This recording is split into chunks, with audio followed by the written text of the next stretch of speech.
हरे कृष्णा। तो हम लोग 13 नंबर श्लोक तक 14 नंबर श्लोक तक चर्चा की थी दूसरे अध्याय के। अभी 15वें नंबर श्लोक से चर्चा करते हैं। तो यहाँ पर बेसिकली अर्जुन जी का जो रीजन था, तो पहला रीजन जो था युद्ध न करने का, दया अर्जुन को आ रहा था अपने फ्रेंड्स एंड रिलेटिव्स के प्रति। तो भगवान उसको एड्रेस करते हैं 11वें नंबर श्लोक से। और आ,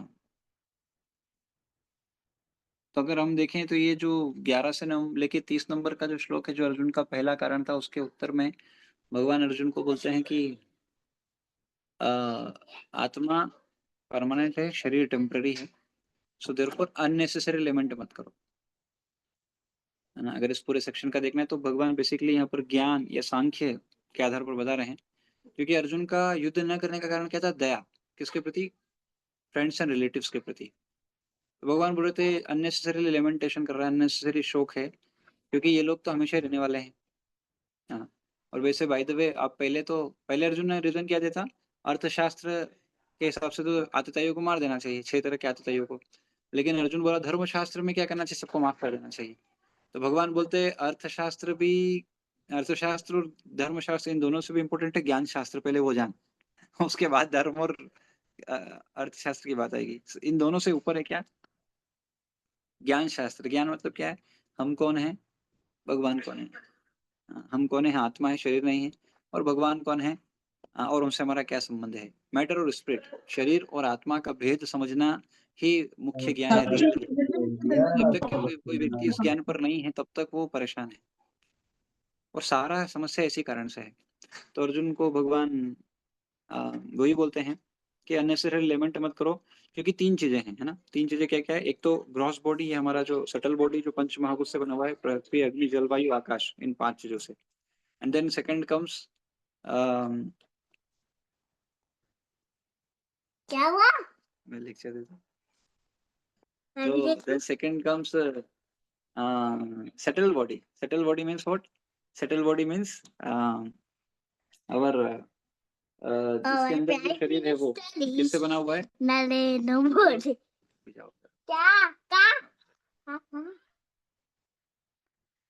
अरे इसको बताओ यार। ABCDEFG।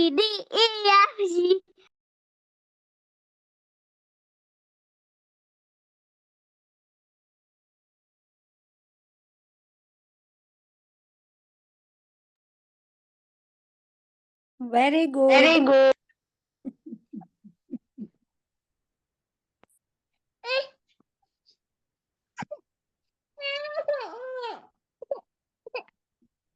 हरे कृष्णा। तो एक्चुअली मेरे भैया की गुड़िया है। एनीवे अरे तो 3 चीजें हैं शरीर हमारे पास। क्या क्या है? एक तो शरीर बाहरी रूप से, एक आंतरिक रूप से शरीर जिसको सटल बॉडी बोलते हैं, जो कि मन बुद्धि अहंकार से बना हुआ है। और then third comes our soul. तो ये 3 चीजें हैं।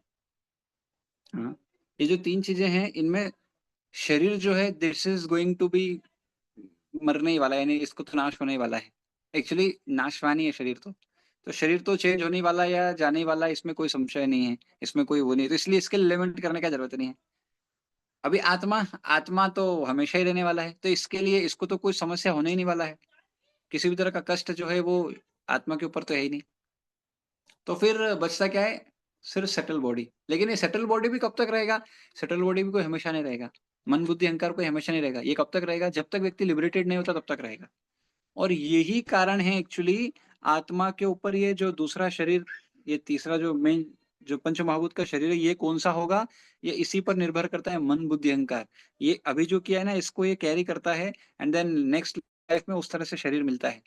तो ये दोनों को एक्चुअली यही चीज है। तो ये कब जाएगा? जब व्यक्ति लिबरेट होगा, तब ये भी निकल जाएगा। तो इस तरह से कोई भी स्थिति में तीनों के लिए लिमिट करने की कोई जरूरत ही नहीं है ना। एंड देन कम्स भगवान, जब अर्जुन इस तरह से बोला तो भगवान अर्जुन को बताते कि लिमिट मत करो। क्यों? क्योंकि सब कोई हमेशा रहने वाले, मैं, तुम, सारे राजा, सब लोग हमेशा ही रहेंगे। तो लेकिन ये सब बोलने के बाद भी अर्जुन का ऐसा डाउट आ सकता है कि अरे, आप बोल रहे हो कि सब आत्मा है, शरीर नहीं है, ठीक है। लेकिन क्योंकि अभी किस में है? अभी तो एक शरीर में ना, तो मैं शरीर से तो प्रेम कर रहा हूँ ना, मतलब शरीर में, इसलिए उसको भी तो मैं देख रहा हूँ ना, उसको भी ऑब्जेक्ट ऑफ लव के जैसे वो देख रहा हूँ। तो फिर भगवान बोलते हैं भैया देखो, शरीर का चेंज तो अवश्यम भावी है, वो तो बदलेगा ही, है ना। देहिनोस्मिन् यथा देहे। जिस तरह से कोई व्यक्ति एक शरीर धारण करता है, एक कपड़ा पहनता है, उसको निकालता है, अगले दिन दूसरा कपड़ा पहनता है, उसी तरह से शरीर भी बदलाएगा आत्मा। तो वो भी बदलने वाला है, कुछ उससे फ़र्क नहीं पड़ेगा। तो लेकिन और भगवान बोलते हैं कि देखो, ये सिर्फ़ शरीर बदल रहा है ना, आत्मा तो वही है, तो आपको चिंता क्यों कर रहे हो? व्यक्ति वही रहेगा, बस उसका शरीर बदल जाएगा, इतना ही चेंज होगा और बाकी तो कुछ दिक्कत नहीं है। तो लेकिन अर्जुन तब भी बोल सकता है कि नया शरीर उनको मिल जाएगा। तो लेकिन नया शरीर मिल जाएगा पर मैं तो अभी जो शरीर है उससे आसक्त हूँ ना। बोले भीष्म पितामह अभी दिख रहे हैं, द्रोणाचार्य भी दिख रहे हैं, लेकिन भीष्म पितामह को फिर से दूसरा शरीर मिल जाएगा, डोंट वरी। इसी तरह से द्रोणाचार्य को फिर से दूसरा शरीर मिल जाएगा, डोंट वरी। शरीर से आप आसक्त हो तो वो शरीर भी दूसरा मिल जाएगा, क्या दिक्कत है? तो बोले लेकिन मैं तो अभी इस वाले से आसक्त हूँ। तो इसका तो एक ही तरीका है भाई फिर। इसका एक ही तरीका क्या है? तो बोले tolerate the temporary dualities of life. आपको क्या करना पड़ेगा? इसको टॉलरेट करना सीखना पड़ेगा। There is no other way. क्योंकि शरीर का परिवर्तन तो अवश्यंभावी है, वो तो होगा ही। आत्मा कभी बदलती नहीं, आत्मा तो सेम रहती है। तो शरीर बदलता है और शरीर जो बदलता है, हाँ, तो इससे इससे अगर कोई व्यक्ति परेशान हो रहा है, तो ये तो इसका मतलब क्या है, वो चेतना से परे हुआ नहीं है, भौतिक चेतना में ही है। जैसे उदाहरण के लिए छोटा बच्चा होता है, छोटे बच्चे को अगर आप देखो, हाँ, उसको 5 और 10 रुपए का कार वो देखता रहता है, हरी वाली लूँ, खिलौना है ना, कार का खिलौना, हरी वाली लूँ कि ब्लैक वाली लूँ कि व्हाइट लूँ, कौन-सी लूँ? इसमें वो डिसीज़न लेता है और उसी को में से एक चुन लेता है और सोचता है ये हो गया। लेकिन उसके फादर बोलते हैं, "अरे क्या है ये छोटी-छोटी कार?" उसके लिए, बच्चे के लिए वही अचीवमेंट हो गया, उसको उसी में सब कुछ लगता है। उसको दुनिया उतना ही है। लेकिन पिताजी जो देखते हैं बोले, "अरे क्या है ये सब दोनों नकली कार है, दोनों-तीनों नकली कार है। एक ओरिजिनल कार लेके आऊँगा 10 लाख की।" वो उनके लिए अचीवमेंट हो गया। बट एक भक्त भक्त बोलेगा, "अरे बाबा, ये खिलौना हो चाहे वो रियल कार हो, दोनों ही तो टेम्परेरी है, दोनों का ही कोई मतलब नहीं है, therefore should be engage in the service of the Lord." दोनों ही टेम्परेरी है, व्हाट डज़ इट मैटर ये आए, वो आए। सी इस दुनिया में आपके पास कौन-सी ऐसी चीज़ है जो आप बदले नहीं अभी तक? अगर थिंग्स की बात करें, सी लाइक फॉर एग्ज़ाम्पल मेरे पास लैपटॉप है या मोबाइल है, नहीं बदला है क्या? आज तक हर चीज़ तो बदल रहे हैं हम। कुछ भी हो, शरीर भी बदलेगा। Why we are so much, क्योंकि ऑफ कोर्स इसमें कोई इमोशन नहीं, उसमें कोई इमोशन नहीं, पर व्यक्ति इमोशन शो कर रहा है, बट व्यक्ति जो इमोशन कर शो कर रहा है, वो कोई शरीर नहीं कर रहा है, वो तो आत्मा कर रही है। So therefore the real love should be towards the soul and not towards the body only. And therefore, so one should learn how to tolerate the dualities. Now, हाँ, इसके आगे भगवान फिर 15वें श्लोक में अर्जुन को और बताते हैं कि भाई देख, हाँ, कौन व्यक्ति मुक्ति के लायक है?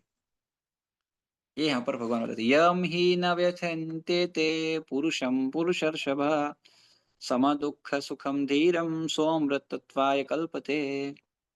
और एक और इसके पहले वाले श्लोक में मात्रा स्पर्शस्तु कौन्तेय, मात्रा मतलब क्या है? इंद्रिय, इंद्रिय को मात्रा क्यों बोला गया? क्योंकि इंद्रिय सुख हमेशा मात्रा से ज़्यादा जाता है। हाँ?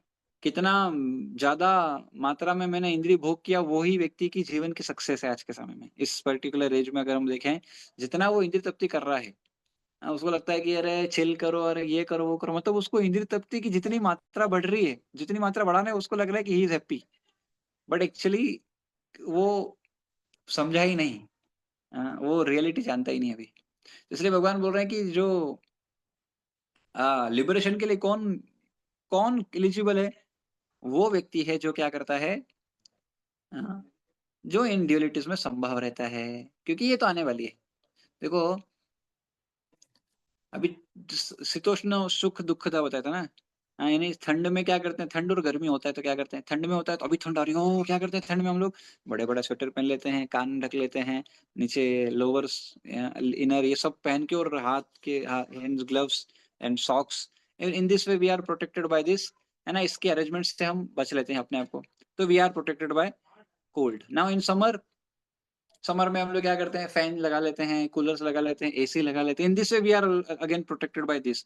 तो we know how to tolerate और हाउ टू क्या बोलते हैं, इस इससे किस तरह से बचा जाए, है ना? हीट एंड कोल्ड से हमको पता है। But when it comes to सुख और दुःख, पीपल डू नॉट नो इनसे कैसे डील किया जाए। क्यों? क्योंकि फिजिकल लेवल पे कैसे टॉलरेट करना है they know, but on the mental level how to tolerate them they do not no.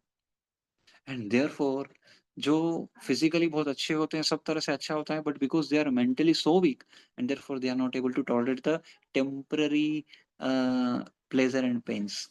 सुख और दुःख टेम्पररी है जो, यद्यपि उसको भी वो टॉलरेट नहीं कर पाते। And therefore one should learn how to do this. कैसे इनसे इनसे डील करना है, कैसे इनको टॉलरेट करना है, वन शुड लर्न दिस। कैसे कर सकता है कोई, जब तक कोई व्यक्ति हायर प्लेटफॉर्म पे रहे। जैसे मैंने उदाहरण दिया, बच्चे के लिए क्या है, उसको बस कोई सी कार मिल जाए वो उसके लिए सुखी, नहीं मिली तो रोने लग जाएगा। बड़े पिताजी उनके जो हैं उनको कार, ओरिजिनल कार मिल जाए और कुछ उसको किसी ने मार दिया तो वो दुखी हो जाएंगे। पर जो भक्त है बोलेंगे दोनों ही टेम्पररी, इन दोनों में क्या रखा है, क्योंकि वो अलग प्लेटफॉर्म पे है, वो इन दोनों से ऊपर उठ गया। जो इस पे रहेगा वो इनसे परेशान रहेगा, इमोशंस में फंसा रहेगा। तो जिसके अंदर डिवोशन है ये इमोशन से परेशान नहीं होगा। तो डिवोशन स्ट्रांग होगा, यानी जब तक कोई व्यक्ति हायर टेस्ट को नहीं पकड़ेगा तब तक इन सबसे प्रभावित होता रहेगा। हुएवर यू आर, इवन कितना भी माला फेरो अगर आप इसलिए ये ज्ञान बहुत जरूरी है।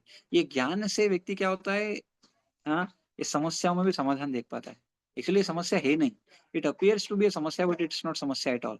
ये सुख दुख जो है ये कोई समस्या है ही नहीं।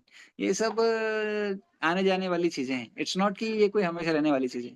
बट हम वो उस समय पर हमको वो इतना बड़ा दिखता है कि अरे इसके आगे कुछ बचा ही नहीं है, बस जीवन इसके अलग खत्म हो जाएगा और ये हो जाएगा, और so much mental things are coming and on. तो जब तक व्यक्ति इससे ऊपर नहीं उठेगा, and that's a wonderful way which is given to us by Sri Chaitanya Mahaprabhu, and by the mercy of Srila Prabhupada we are able to come into this particular mission of chanting Hare Krishna Mahamantra, Hare Krishna, Krishna Krishna Hare Hare, Hare Ram, Ram Ram Hare Hare। तो simply बस bye chanting and regularly chanting and associating with the devotees, भक्तों के संग में आने से क्या होगा, नेचुरली होगा। अभी भक्तों के संग में आएंगे तब भी थोड़ा थोड़ा प्रभाव आएगा, क्यों? बिकॉज जब तक हम इमोशनल लेवल पे भक्ति करेंगे, सेंटिमेंटल प्लेटफॉर्म पे भक्ति करेंगे, अर्जुन भी वही करा ना, धर्म शास्त्र का नाम लेके सेंटिमेंटल रिलीजन को पकड़ के और बोल रहा है कि छोड़ दूंगा। तो इसलिए भगवान बोल रहे बाबा तेरे को ड्यूटी करना पड़ेगा, you have to do your duty. जब आप अपना ड्यूटी करोगे तो ये आपको ज्ञान पे लेके जाएगा, और वही ज्ञान से आप क्या कर पाओगे, लिबरेशन पे आ पाओगे। This is what the this verse this shloka is saying. हे पुरुष श्रेष्ठ अर्जुन, पुरुषों में श्रेष्ठ अर्जुन, जो पुरुष सुख तथा दुख में विचलित नहीं होता और इन दोनों में संभव रहता है वह निश्चित रूप से मुक्ति के योग्य है। हाँ। तात्पर्य, जो व्यक्ति आत्म साक्षात्कार की उच्च अवस्था प्राप्त करने के लिए दृढ़ प्रतिज्ञ है और सुख तथा दुख के प्रहारों को संभव से सह सकता है वह निश्चय ही मुक्ति के योग्य है। वर्णाश्रम धर्म में चौथी अवस्था अर्थात संन्यास आश्रम कष्ट साध्य अवस्था है, किंतु जो अपने जीवन को सचमुच पूर्ण बनाना चाहता है वह समस्त कठिनाइयों के होते हुए भी संन्यास आश्रम अवश्य ग्रहण करता है। ये कठिनाइयां पारिवारिक संबंध विच्छेद करके करने तथा पत्नी और संतान से संबंध तोड़ने का कारण उत्पन्न होती है, किंतु यदि कोई इन कठिनाइयों को सह लेता है तो उसके आत्म साक्षात्कार का पथ निष्कंटक हो जाता है। अतः अर्जुन को क्षत्रिय धर्म निर्वाह में दृढ़ रहने के लिए कहा जा रहा है। भले ही स्वजनों या अन्य प्रिय व्यक्तियों के साथ युद्ध करना कितना ही दुष्कर क्यों न हो।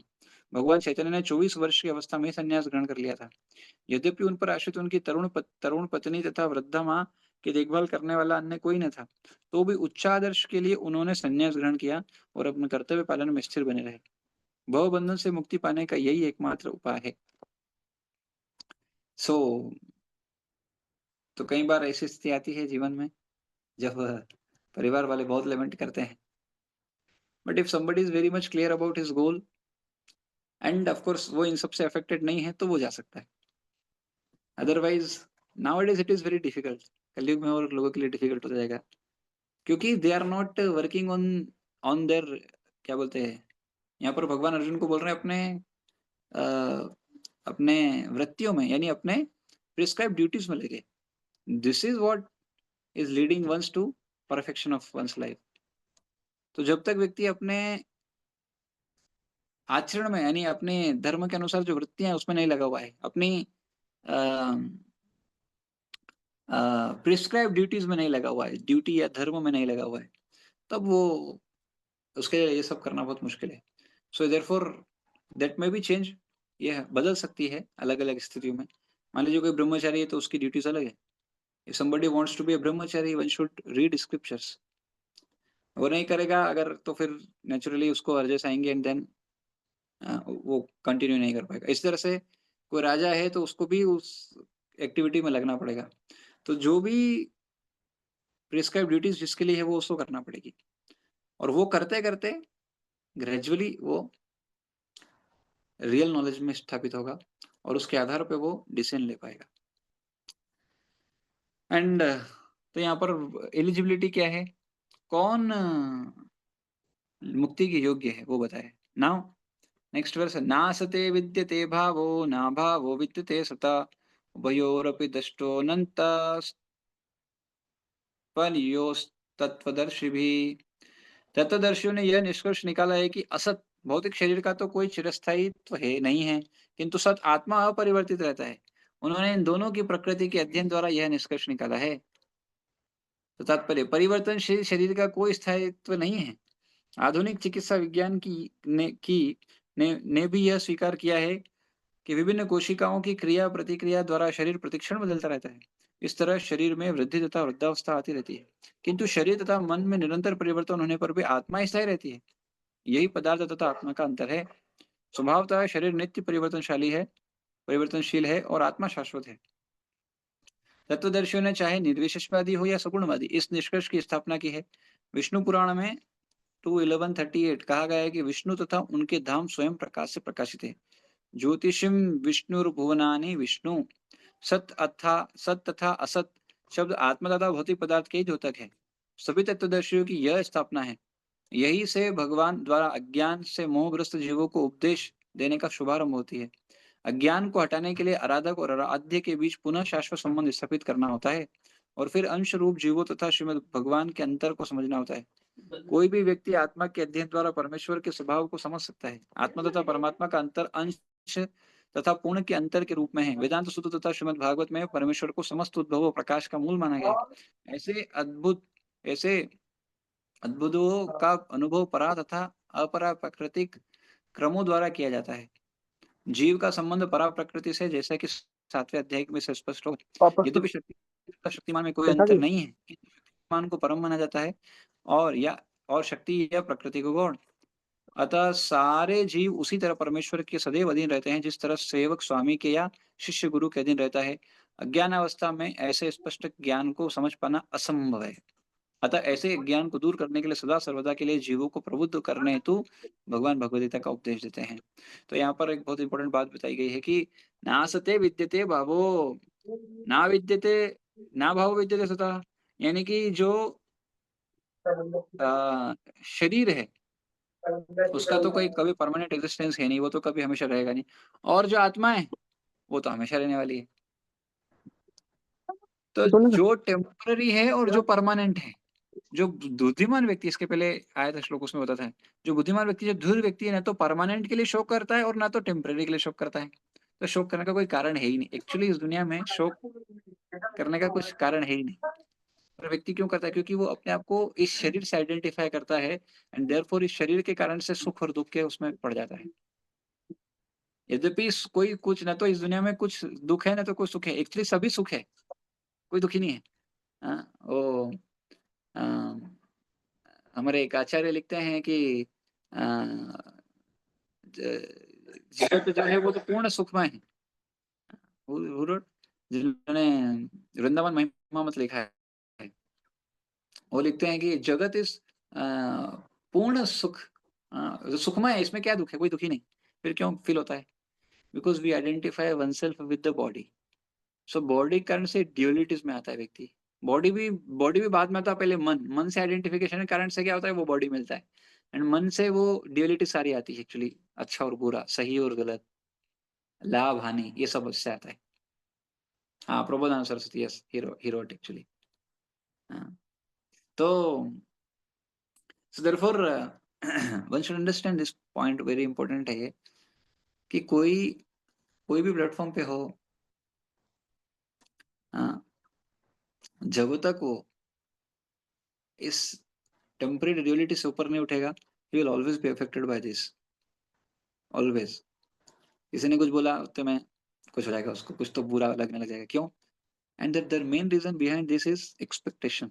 ना, अभी अगर भौतिक लेवल पे बात करें, ऑफ कोर्स स्पिरिचुअल लेवल एक अलग है, लेकिन मेंटली अगर आपको सेटिस्फाई रहना है, यानी आपको खुश रहना है, सबसे पहले एक्सपेक्टेशन कम से कम रखो। एक्सपेक्टेशन रखने की जरूरत क्या है? The problem is expectation in the relationship, which is what the experts say in this world. But as per spirituality, it is because we identify wrongly ourselves although we are soul, but we are identifying with this temporary material body, and therefore we are suffering in this world. So therefore the question arises कि सच्चिदानंद आत्मा भी है, भगवान भी है, तो भगवान और हमें की एक है? नहीं। ऑल्दो आत्मा भी शाश्वत है, भगवान भी शाश्वत है, दोनों सच्चिदानंद है, वो भी सच्चिदानंद है। पर there is a point here कि क्वालिटी जो है, एक क्वालिटी में be same, but the quantity is not always the same. गुण में हम और भगवान एक जैसे हैं, पर गुणों की संख्या में नहीं है। नो, संख्या गुण भगवान के अंदर कितने हैं? 64 गुण है। हाँ, शिव जी के अंदर कितने गुण है? कृष्ण में कितने गुण है? 64 गुण है। नारायण में कितने गुण है? 60 गुण है। 4 एक्स्ट्रा गुण है कृष्ण में और वो किसी में नहीं है। एंड देन शिव जी में 55 गुण है। 5 गुण वो नहीं है जो विष्णु में है। और इस तरह से जो शुद्ध जीवात्मा ब्रह्मा जी है मैक्सिमम, उनमें 50 गुण हो सकते हैं। तो कोई जीवात्मा में मैक्सिमम 50 गुण पाए जा सकते हैं। और शिव जी क्योंकि जीव तत्व नहीं है, इसलिए उनके अंदर 55 गुण पाए जाते हैं। 5 एक्स्ट्रा है जीवात्मा से, इसलिए वो जीव तत्व नहीं है, वो तो अलग ही पर्सनालिटी होगा ऑलरेडी। एंड देन जो विष्णु है, उनमें 5 गुण एक्स्ट्रा पाए जाते हैं, तो शिव जी में भी नहीं पाए जाते हैं। And therefore he is the Vishnu तत्व, वो एक अलग तत्व हो गया। And therefore the supreme even Shiv ji में भी नहीं पाए जाते। So therefore Krishna is having 64 qualities, और इसमें से जो शुरू की 50 है वो हर एक जीवात्मा में पाई जा सकती है। शुद्ध, अगर कोई शुद्ध जीवात्मा है तो उसमें पाई जा सकती है, अदरवाइज उसमें भी नहीं पाई जाएगी। तो हम हमारी बात करेंगे तो ना, हम अभी शुद्ध जीवात्मा है, तो मैक्सिमम कोई, तो इसलिए कभी भी कोई भी स्थिति में कोई जीवात्मा भगवान तो नहीं बन सकता। That we should understand. Although we are soul and we are the part and parcel of the lord, but we are part and we are not the whole. तो भगवान के 64 गुण हैं, जिसमें से 50 जीवात्मा के भी हैं, और 5 गुण एक्स्ट्रा है जो सिर्फ और सिर्फ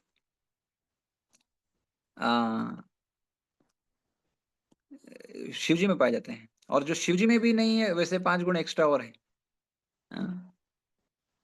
लेट मी जस्ट टेल, अभी सारे तो नहीं बोल पाऊंगा, पर जो 5 एक्स्ट्रा गुण शिव जी के अंदर है वो मैं आपको बोल देता हूँ। और जो 5 गुण विष्णु में है वो भी बोल देता हूँ, और 4 गुण एक्स्ट्रा कृष्ण में। तो पहले 4 गुण एक्स्ट्रा जो कृष्ण में है वो बताता हूँ।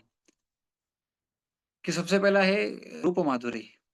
भगवान का रूप अद्वितीय है और हमेशा नवमय है, तो इसलिए वो हमेशा नए दिखते हैं, हमेशा इतने सुंदर दिखते हैं, इसलिए उसको बोलते हैं रूप माधुरी। उनके जैसा रूप किसी और का नहीं, उनके जैसी ब्यूटी किसी और के पास नहीं है। And therefore he is called Madan Mohan. जो क्यूपिड, जो स्त्री पुरुष से भी आकर्षण पैदा करते हैं, ऐसे हजारों कामदेव को भी भगवान आकर्षित करते हैं। Therefore he is called Madan Mohan. And then comes rupa madhuri, and then lila madhuri. भगवान जो पास टाइम्स कर, वंडरफुल पास टाइम्स वो कोई नहीं करता, विशेष रूप से दास लीलास, एंड ऑफ कोर्स उनके जो चाइल्डहुड पास टाइम्स है वो भी। तीसरा जो उनके अंदर गुण एक्स्ट्रा जो किसी और में नहीं पाया जाएगा, वो है भक्त माधुरी। वो हमेशा अपने अपने शुद्ध भक्तों से घिरे हुए होते हैं, कभी भी एक समय ऐसा नहीं होता है जब वो अपने शुद्ध भक्तों से घिरे हुए ना हो। और चौथा वेणु माधुरी, he is the only lord who can play the bansuri. और उसी बांसुरी से की ध्वनि से एक्चुअली गायत्री प्रोड्यूस होता है, एंड सारे वेद जो है उनकी वाणी, उनकी जो बांसुरी है उससे निकलते हैं। एंड जो 5 गुण जो विष्णु में है, जो और क्या बोलते हैं शिव जी में भी नहीं है, वो क्या है कि उनके अंदर इनकंसीवेबल क्वालिटीज है जो साधारण व्यक्ति के बस की बात नहीं। दूसरा, उनके अंदर से कई सारे इन्यूमरेबल यूनिवर्सेस निकलते, अनंत कोटि ब्रह्मांड निकले। तीसरा, सारे अवतार उनसे आते हैं, है ना। एंड देन अल्टीमेटली तो कृष्ण है सबको, लेकिन अगर देखें इन जनरल तो वो विश्व से निकलते हैं। एंड देन वो भगवान ऐसे हैं जो अपने उनको मारने के लिए आए हुए असुरों को भी क्या दे देते हैं? लिबरेशन दे देते हैं, हाईएस्ट परफेक्शन दे देते हैं। और पांचवा, जो सेल्फ रियलाइज्ड सोल है उनको भी वो आकर्षित करते हैं अपनी तरफ। ये 5 गुण किन में? सिर्फ नारायण में या विष्णु में। और 5 गुण जो शिव जी में है, जो किसी जीवात्मा भी नहीं है, वो क्या है कि शिव जी जो है वो हमेशा अपनी ओरिजिनल कंडीशन, जो ओरिजिनल स्थिति उसमें सिचुएटेड रहते हैं। ऐसा नहीं कि वो कभी इधर उधर जाते हैं, यानी उनको कोई चीज प्रभावित नहीं करती है। दूसरा, वो ओमनिशिएंट है। तीसरा, he is evergreen and always fresh, he is also evergreen, हमेशा नवमान है। लेकिन ऐसा तो ब्यूटी की बात करें तो इसलिए देयरफॉर एक पास हुआ था श्री मोहिनी मूर्ति के रूप में, जब भगवान शिव जी उनको देख के bewilder हो गए थे, and he lost his sense. And then eternally blissful, he is always eternally blissful, Shiv जी। क्यों? क्योंकि he was always chanting the names of the Lord, Ram Ram Ram. And then last is कि वो सारे क्या बोलते हैं, he is conversant and master of all perfection, सारे पूर्णता के मास्टर हैं वो प्राप्त कर चुके हैं वो। Are the 5। इसके अलावा 50 और गुण हैं जो जीवात्मा के अंदर पाए जाते हैं, जो हम सबके अंदर भी हो सकते हैं। हाँ, तो बट अभी ऑफ कोर्स टाइम नहीं है। Will try to recollect it tomorrow, इसको पूरा चर्चा करेंगे। एक्चुअली मेरे को अभी में इंग्लिश में है, हिंदी में कल उसको और चर्चा कर लेंगे। Will discuss all the 64 qualities. So in this way will be clear about कि भैया किसी भी स्थिति में हम भगवान नहीं बन सकते। वी विल ऑलवेज बी क्या बोलते हैं, एक part and parcel of the Lord रहेंगे। कभी भी ये भाव नहीं आना चाहिए कि हम भगवान बन सकते हैं, और कभी भी ये संभव भी नहीं है। One should be very much clear about this fact. तो इसके आगे का श्लोक फिर कल चर्चा करते हैं, बिकॉज इट्स टाइम हुआ अभी। तो यहाँ पर अभी वही कि या एक छोटा सा ही है शायद, ये तो ज्यादा नहीं होगा। नहीं, थोड़ा तात्पर्य बड़ा है। तो will see it tomorrow only. अविनाशी तो तद्विद्यम येन सर्वमिदं ततं विनाशमव्यायस्यास्य न कश्चितुम कर्तुमर्हति। अविनाशी कि भैया आत्मा क्या है? अविनाशी, सो कोई विनाश नहीं कर सकता। आत्मा को कोई भी किसी भी तरह से विनाश नहीं कर सकता। तो इसलिए किस बात का टेंशन लेना है, किस बात के लिए परेशान होना है? We all are soul.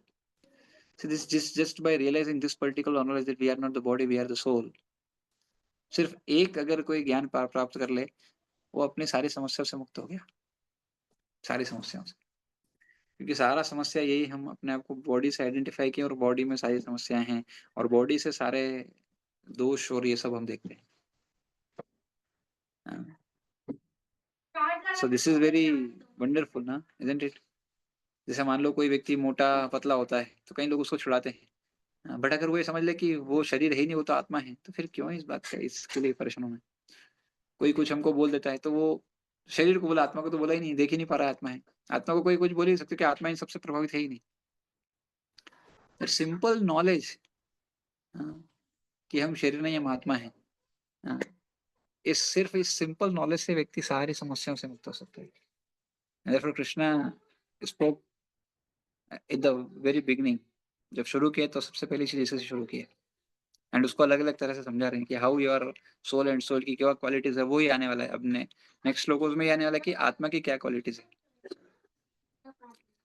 So will see tomorrow 17 number verse से विल एंड हियर। जय श्रीमद् भगवद गीता यथारूप की जय, प्रभुपाद की जय, निताय गौर प्रेमानंद, हरि हरि बोल। हरे कृष्ण। कुछ बोलना चाहते हैं तो can speak, otherwise thank you. Abhishek Agrawal Prabhu, Aman Prabhu, Amit Prabhu, Anil Prabhu, Anshika Mata ji, Bharti माता जी, हितेशी माता जी, कशिश माता जी, कृष्णा माता जी, नम्रता माता जी, नीरज प्रभु, निखिल प्रभु, पूर्णिमा माता जी, प्रकाश प्रभु, राधा सखी माता जी, राजकुमार प्रभु, राकेश प्रभु, संचित प्रभु, संगीता माता जी, शरद प्रभु, शशांक प्रभु, शैली माता जी, शोभा माता जी, सुनैना माता जी, सुनीता माता ji, Tanu Mata ji. Thank you each and every one of you. So will end here. कल भागवतम में चर्चा करते हैं आगे। चैट बॉक्स में क्या है?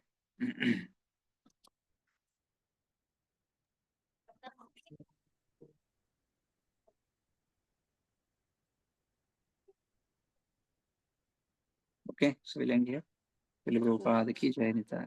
कुछ बोलना चाह रहे हैं? हैंड रेज किया, यस माता जी बताइए। हरे कृष्णा प्रभु जी, दंडवत प्रणाम। हाँ माता जी बोलिए। प्रभु जी, मैं आपके कंफर्म करना, अभी आपने जो 64 क्वालिटीज का मतलब जो अलग अलग बताया ना, एक बार फिर से प्लीज आप रिपीट कर सकते हैं क्या प्रभु जी? वो थोड़ा सा क्या क्लियर नहीं चीज? हुआ मुझे। अभी आपने जो क्वालिटीज बताया ना, जैसे कि जो 64 मैं कल क्वालिटीज कल होती उसको हैं। रिपीट करूंगा, डोंट वरी। कल पूरा 64 की 64 कल देखते हैं। अभी क्या है, टाइम नहीं का कम था इसलिए मैं कुछ ही बोला। तो कल उसको डिटेल में चर्चा करते हैं।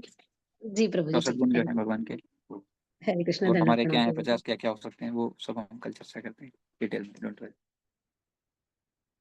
ठीक है, तो कल आइए, कल चर्चा करें। ओके, जी प्रभु जी। प्रभुपाद की जय, निताय गौर प्रेमानंदे, हरि हरि बोल, हरे कृष्ण।